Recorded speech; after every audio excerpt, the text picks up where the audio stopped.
Hola, ¿qué tal? En esta lección vamos a recuperar algunos significados del vector gradiente. Por ejemplo, aquí vamos a ver que tenemos una construcción ya hecha de lo que es, por ejemplo, un plano tangente. Lo podemos mover en esta rejilla, ¿sí? Y vemos que aquí el vector gradiente juega un papel importante. Por ejemplo, los vectores que tenemos construidos, la parcial de f en la dirección de x y la parcial de f en la dirección de y, ¿verdad? Nos ayudan a construir pues vectores que están en este plano tangente, ¿no? Bueno, la normal, ¿verdad? La normal a la superficie, pues se puede ver como un vector que es pues perpendicular a estos dos, y entonces pues el producto cruz de ellos, de estas dos derivadas parciales, nos va a dar un vector que es normal al plano, a la superficie, y entonces va a ser también perpendicular al plano tangente. En las clases de geometría, bueno, usualmente si uno conoce, por ejemplo, las coordenadas de un punto y el vector que es perpendicular a esta superficie, digamos, es un ejercicio de geometría relativamente conocido, el que pues demos la ecuación de un plano tangente, ¿no?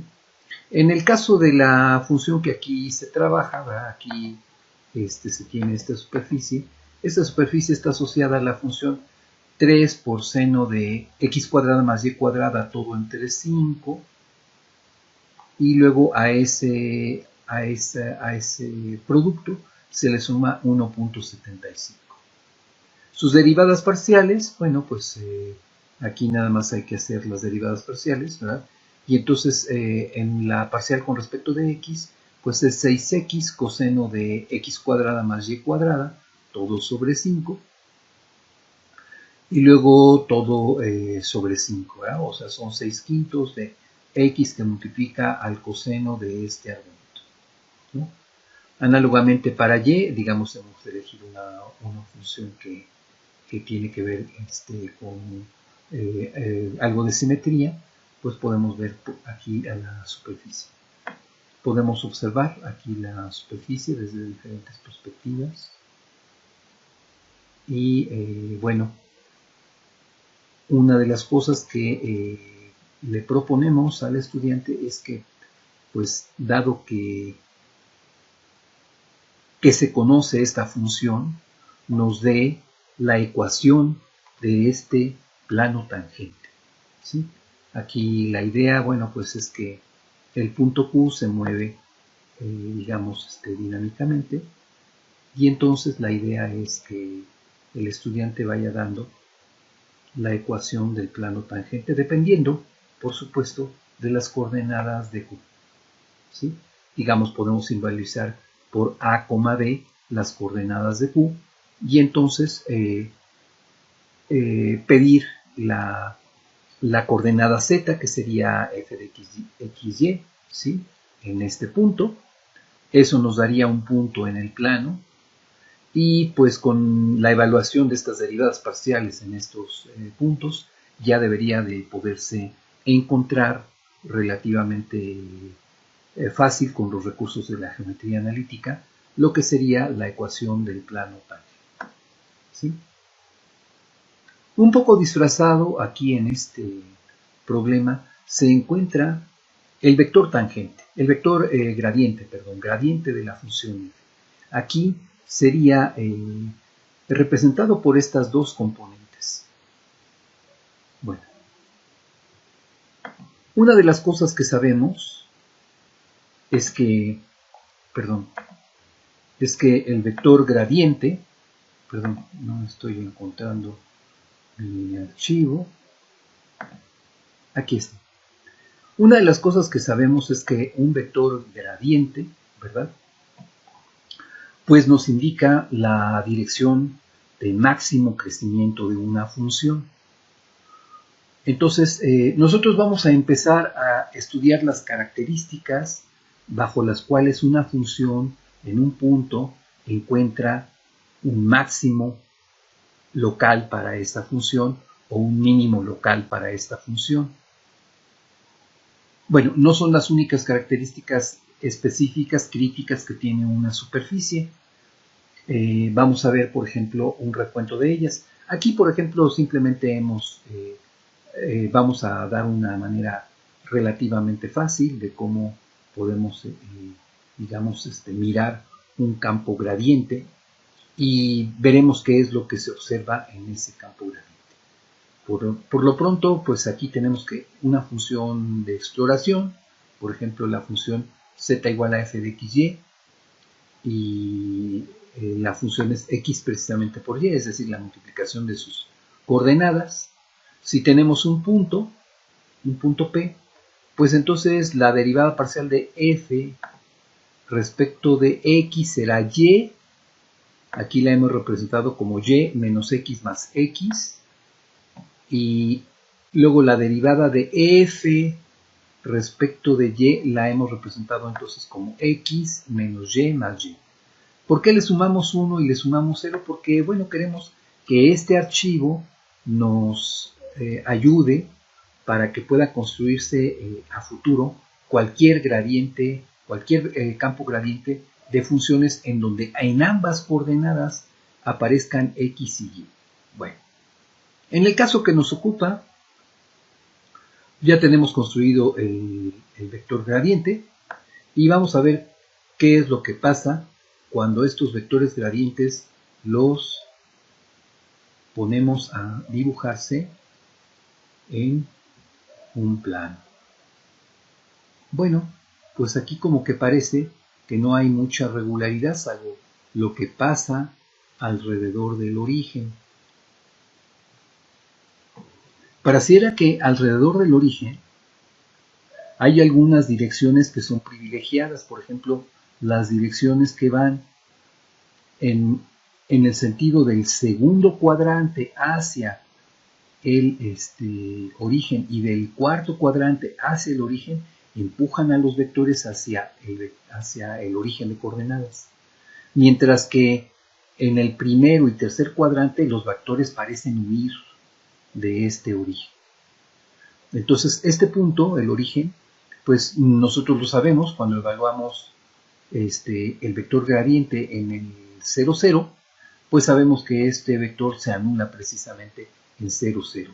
Es decir, en el origen mismo el vector es el vector nulo, el que no tiene ningún tamaño, ¿sí?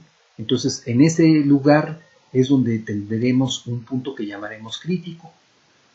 Y lo que deseamos saber es qué es lo que pasa con este punto. Porque en estas direcciones el vector me está indicando que la función crece si me acerco a través de estos cuadrantes. Pero si me muevo en los cuadrantes primero y segundo, el vector gradiente apunta en dirección contraria al origen. Entonces, el carácter de este punto, pues como que no es una cuestión dominante.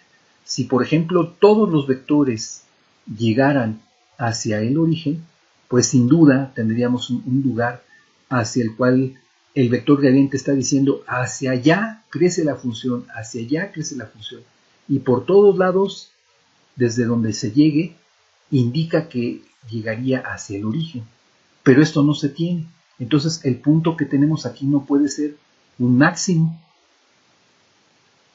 Tampoco puede ser un mínimo porque tampoco la característica dominante cercana a este punto es que los vectores estén huyendo de él, diciendo, no, pues hacia lejos de este punto crece la función, yéndonos hacia afuera de este lugar crece la función. Entonces, si todos los vectores tuvieran ese comportamiento, estarían diciendo, bueno, pues entonces el origen de coordenadas tiene que ser el más pequeño de los valores posibles para la función. Pero esto no se da en este entorno. Entonces, aquí, aunque se anula el vector gradiente, porque nos quedaría 0, 0 el vector gradiente en ese punto, pues resulta que no tenemos ni un máximo ni un mínimo. ¿no? Eso es lo que nos indica este mapa de vectores gradientes, ¿no? No, aquí, por ejemplo, no hemos dejado que el vector gradiente tome tamaños muy grandes o muy pequeños. Es cierto que, por ejemplo, alejándonos del origen, pues estas coordenadas subirían, ¿no? Y entonces serían tamaños muy, muy grandes. Aquí hemos preferido mantener al vector gradiente de un tamaño uniforme, ¿sí? Y pues bueno, aquí vemos que, por ejemplo, la situación no es dominante con respecto al comportamiento de este vector. Bueno, entonces, ¿qué es lo que pasa? El vector gradiente, lo sabemos, es el vector que nos indica la dirección de máximo crecimiento de una función. Vamos a ver entonces algunos casos particulares. Por ejemplo, veamos este, ¿no? ¿Qué sucede con una superficie que tenga esta característica? Por ejemplo, si la observamos, pues como que en esta dirección tenemos algo que se parece, por ejemplo, a una parábola, ¿no? Que está subiendo, digamos que se abre hacia arriba, pero si nos movemos en la dirección contraria, digamos en la dirección hacia el eje Y, vemos una parábola que abre hacia abajo. Entonces, esta superficie, bueno, a esta superficie pues se le dice que es una silla de montar, ¿no? Por obvias razones, ¿no? Y vamos a ver qué es el comportamiento de este vector gradiente. Vean ustedes que aquí la función es x cuadrada menos y cuadrada sobre 5 y todo esto más 3, ¿no? Pues vamos a ver qué es lo que pasa con este vector gradiente, ¿no? Fíjense, cuando lo ponemos aquí adentro, aquí por ejemplo podemos pedirle al software que nos dibuje la traza de estos vectores aquí en la representación 3D, ¿no? Y bueno, a ver dónde quedó el punto P. Aquí quedó, entonces vamos a ver qué es lo que pasa. Aquí, pues lo malo es que aquí en esta parte se queda una mancha completamente grande, ¿no? Entonces vamos a hacer lo siguiente. Vamos a mover esto hacia acá y vamos a estirar un poco mejor a la superficie, ¿sí? Vamos a estirarlo un poco más para que veamos qué es el comportamiento de este vector gradiente. Vamos a redibujar todo, ¿sí? Y entonces vamos a ver qué es lo que pasa con este vector. En este vector, fíjense ustedes que está teniendo este comportamiento, el que dijimos, ¿no? A veces hacia acá, en esta dirección, como que los vectores están entrando a apuntar al origen de coordenadas. Pero si se mueven en el eje X, están como queriendo huir del origen de coordenadas. Entonces, eso no quiere decir que el punto que está precisamente aquí, el punto que está arriba del origen de coordenadas en la función, es un punto al que vamos a llamar punto silla. ¿Okay? Bueno, entonces, esto lo dejaremos aquí.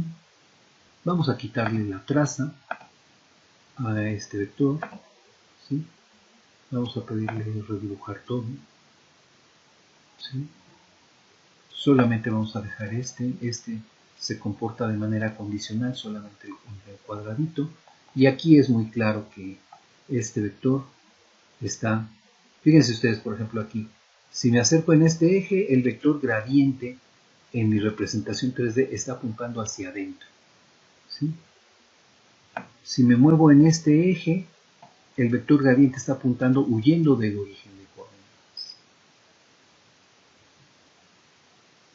Ok, bueno, entonces una función como esta, veamos por ejemplo cómo es el comportamiento del vector gradiente.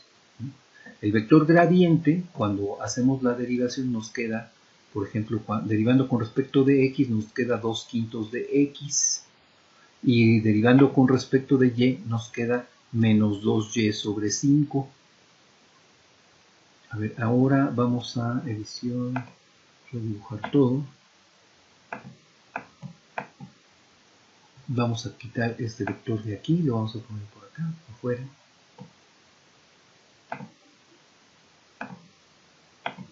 Vamos a ocultar los ejes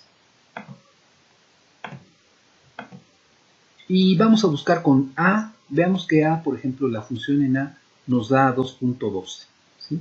Y el gradiente de A, aquí lo vemos sus dos coordenadas. Vamos a buscar el lugar de las coordenadas donde A se anule, donde el gradiente de A se anule, que sería donde tuviéramos el gradiente 0, 0. Aquí más o menos lo haremos por aquí. Aquí más o menos se está anulando.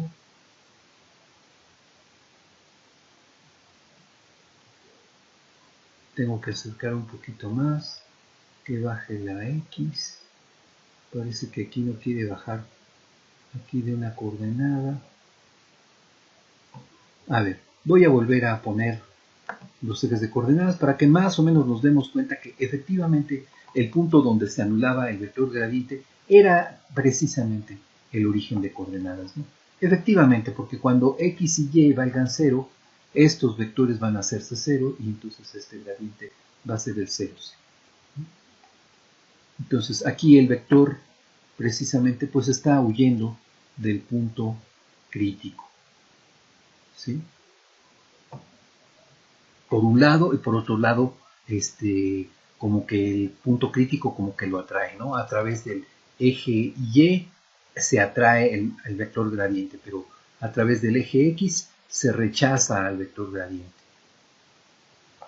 Muy bien. Bueno, vemos que esto es lo que pasa aquí. A ver, ya lo mostramos. A ver. Por ejemplo, ¿qué sucede si ahora lo que tenemos es una superficie donde lo que podemos buscar es la característica de un máximo? A ver, vamos a ocultar los ejes y vamos nuevamente a ubicar a A donde su gradiente sea 0, el vector 0, 0. Entonces vamos a tratar de ubicar a A donde su gradiente sea 0, 0. Bueno, aquí parece que aquí más o menos, aquí tenía ya el gradiente 0, 0. Aquí está. Ese es el vector gradiente donde tenemos el valor de 0, 0. Y ven ustedes que para ese punto estamos teniendo una característica muy especial. Voy a tratar de poner de canto aquí a la función y verán ustedes que entonces lo que tenemos es precisamente que en ese lugar la función está teniendo precisamente un máximo, ¿sí? Vamos a ver el comportamiento del vector gradiente, ¿sí? Veamos el comportamiento del vector gradiente. Vean ustedes que todos los vectores entonces están queriendo llegar hacia ese lugar. Los vectores gradientes parecieran que dicen, bueno, es ahí donde hay que llegar para encontrar el valor más grande de la función.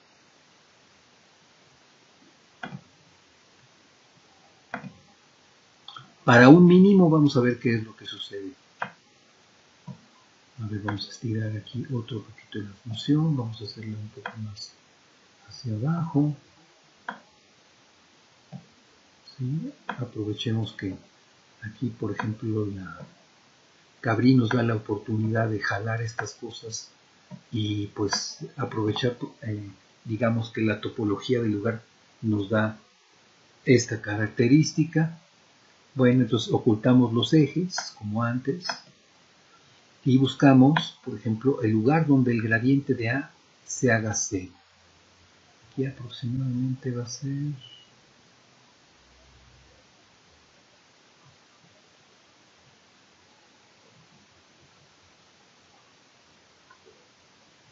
Bueno, ya me parece que me estoy alejando.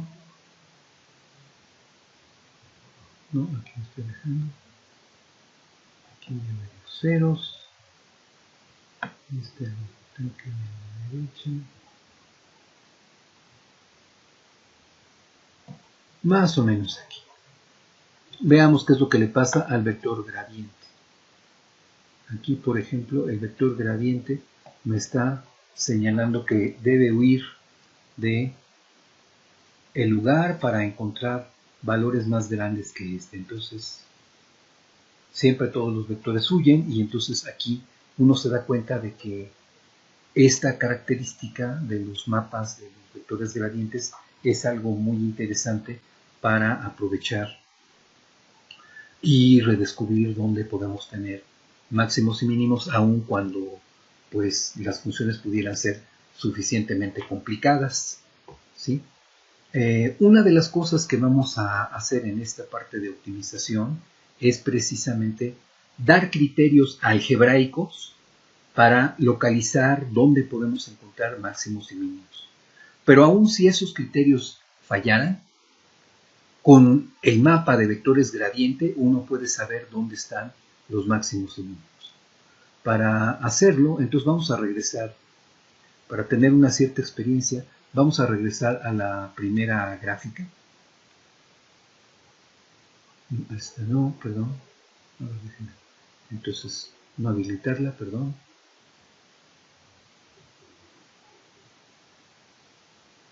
Vamos a regresar a esta y vamos a pedirle que se redibuje todo. Vamos a escoger una función más rara. Por ejemplo, vamos a poner alguna expresión como esta, por ejemplo, que nuestra función sea algo así como coseno de x más seno de y. ¿Sí? Entonces, esta función pues tiene este valor, ¿no? Vamos a ver qué cosa es la derivada de las derivadas parciales. La primera es pues la derivada parcial con respecto de x, esta que estoy tomando aquí. Entonces, la derivada con respecto de x sería la expresión, hay que cambiarla. Vamos a tomar la expresión, entonces, menos seno de x más coseno de y. Esa sería mi expresión para la derivada parcial con respecto de x. Y ahora la expresión para la derivada parcial con respecto de y sería coseno de x, perdón, y estoy derivando con respecto a y, entonces va a ser más coseno de y. A ver, aquí cometí un error, ¿no? Aquí derivé con respecto de x y también derivé con respecto de y. Aquí hay derivar con respecto de x nada más y mantener a y. Y como esto es una suma, este se va a cancelar. Entonces voy a cambiar mi expresión, voy a borrar esta parte. En realidad solo depende de x esta parte. Y la siguiente, cuando la derivemos con respecto de y, entonces va a eliminar a la primera componente. Entonces ahora vamos a modificar esto y entonces vamos a quedarnos con estas dos, dos componentes. Muy bien. Ahora, de lo que se trata es a esta función que pues, no conocemos muy bien, ¿no? Pero que ahora vamos a conocer mejor, vamos a hacerle su campo gradiente. A ver, aquí parece que una cosa que no nos ayuda es que la graduación está muy grande. Vamos a redibujar todo y vamos a hacer una graduación más pequeña. Por ejemplo, como esta, edición, redibujar todo. ¿Sí? Y ahora sí vamos a hacer esto.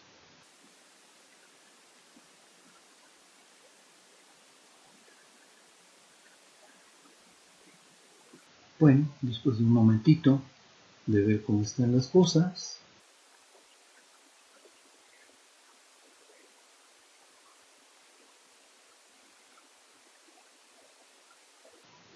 con este mapa quisiéramos saber si hay algún lugar donde esto pudiera encontrarnos máximos y mínimos.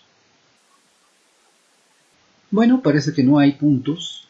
Tal vez, por ejemplo, uno pensaría, bueno, pues el primero que tengo que buscar es a ver qué pasa en el origen. Pero en el origen parece que por aquí entran unos vectores, pero en la parte positiva del eje Y se huyen. Y también por la parte positiva del eje X empiezan a señalarse hacia el origen, y aquí por la parte negativa del eje X empiezan a señalar hacia el origen. Pero también como que hay giros. Aquí, por ejemplo, pues no podemos decir que haya un punto que tenga ese comportamiento dominante, ¿no? Por ejemplo, de toda esta columna, más o menos, pareciera que todos los vectores como que están siguiendo una cierta dirección, y aquí como que hubiera ciertos olanes, ¿no?, de estos campos gradientes, ¿no? Entonces, pues aquí no hay ningún comportamiento dominante, ¿no? Aquí no podríamos decir que hay máximos únicos, ¿no? ¿Qué pasaría si, por ejemplo, vamos a redibujar todo? Si ahora la función, por ejemplo, fuera coseno de x por coseno de y, por ejemplo, coseno de x por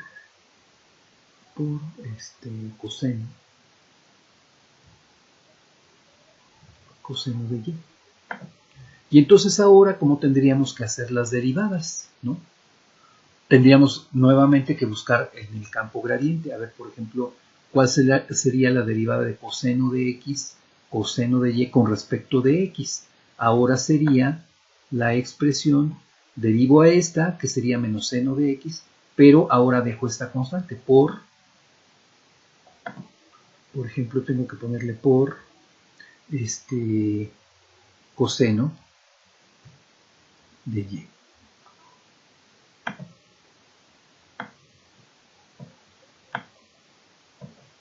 Y análogamente, ¿qué sería cuando derivamos esta función con respecto de y? Entonces sería ahora la expresión sería ahora coseno de x, o sea, menos coseno de x por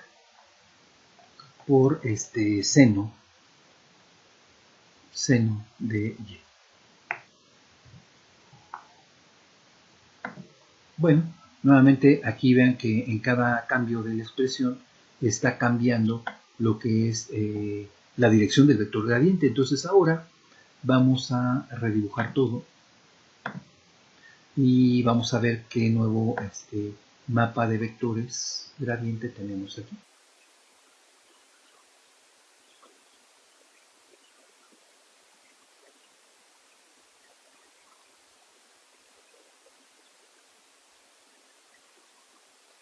Bueno, ya que hemos explorado un poco este campo gradiente, vamos a pedirle al estudiante que detenga el video, haga una captura de la pantalla y localice en todo el plano gradiente, en el campo gradiente, dónde se encuentran los puntos críticos y que diga de qué tipo son. Por ejemplo, bueno, el primero que uno siempre busca es a ver qué pasa en el origen.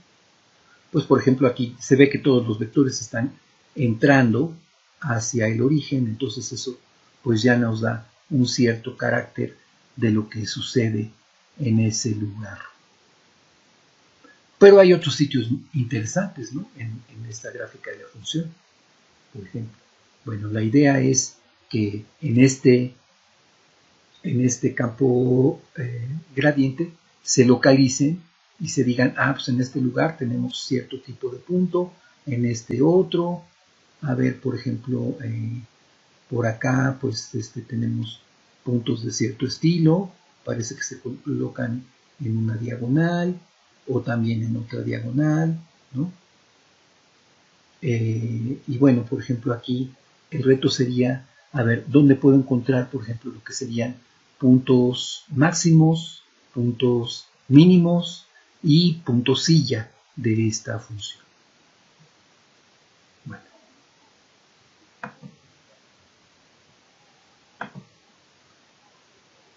Bueno, estas lecciones vienen en las lecciones del libro. La lección 14, digamos, propone primero esta actividad de jugar Con esto lo pueden hacer, por ejemplo, en el libro utilizando Word, ¿no? Y la idea es responder después algunas preguntas, ¿no? Preguntas que están en la parte última de la lección.